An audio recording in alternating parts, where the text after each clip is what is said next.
With the latest update, a brand new Leopard appeared on the very top of the German tech tree. So today, we're going to tell you, no, not just about the latest Leo. Let's trace the history of the whole Leopard family instead, starting with the earliest models.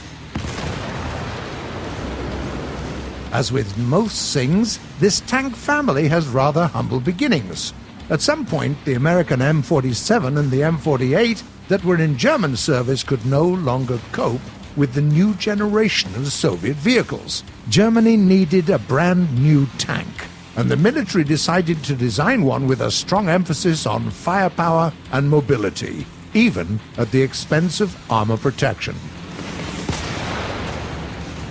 And thus, the Leopard 1 was created.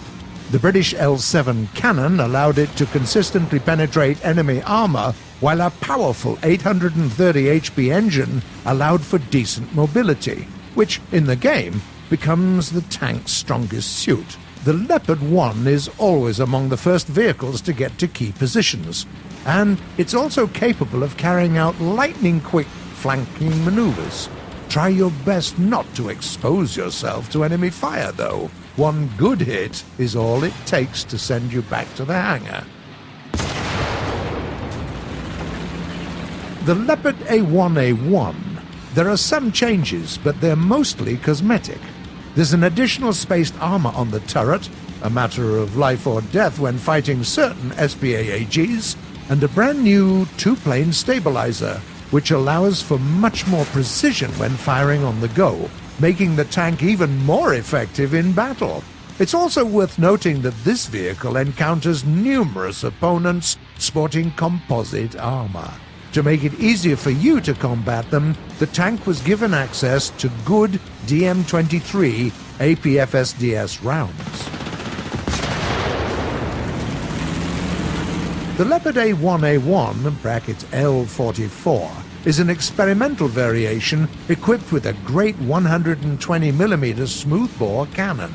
You get only two types of shells, APFSDS and Heat FS, but the latter can penetrate 650mm of armor, which effectively means that no one is safe from your wrath. All of that while staying highly mobile. An awesome combination.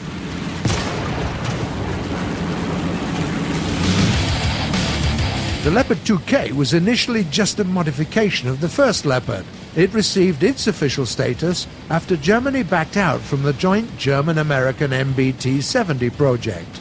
The team behind the design capitalized on the experience Germans gained while working on the MBT-70, big time. For example, the new vehicle was outfitted with an additional 20mm gun. Furthermore, the engineering team still maintained that the best defense was not being hit at all, so they used the 1,500 horsepower engine taken from the KPZ-70. If we take into account the weight of the tank, the Leopard 2K outputs 30 horsepower per ton, making it one of the nimblest MBTs in the game. The next model, the Leopard 2A4, was created around yet another prototype, the Leopard 2AV. Its main difference to its predecessor is that it makes use of composite armor, offering significantly better protection, especially in the front of the turret. It is well protected against most rounds, even in high-rank engagements, and while the tank got noticeably heavier, it's still pretty agile.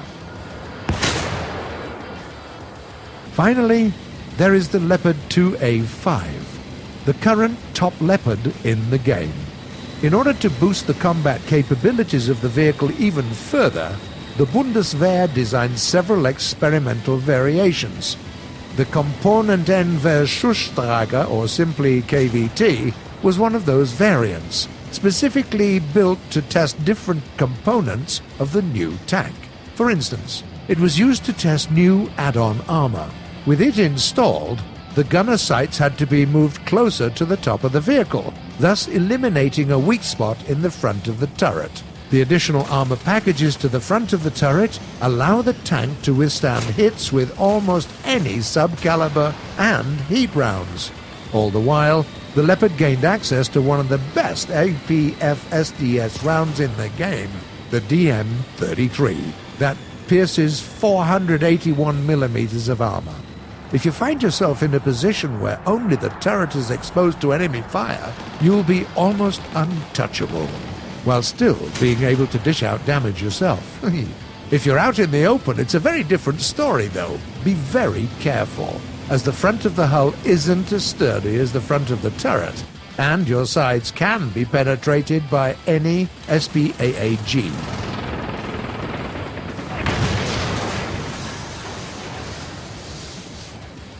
All in all, the whole family of Leopards is certainly worth checking out. It doesn't include a single vehicle that is outright weak. Every Leo is a capable fighter. Its consistent high mobility and firepower allow for some lightning-quick and adrenaline-pumping gameplay.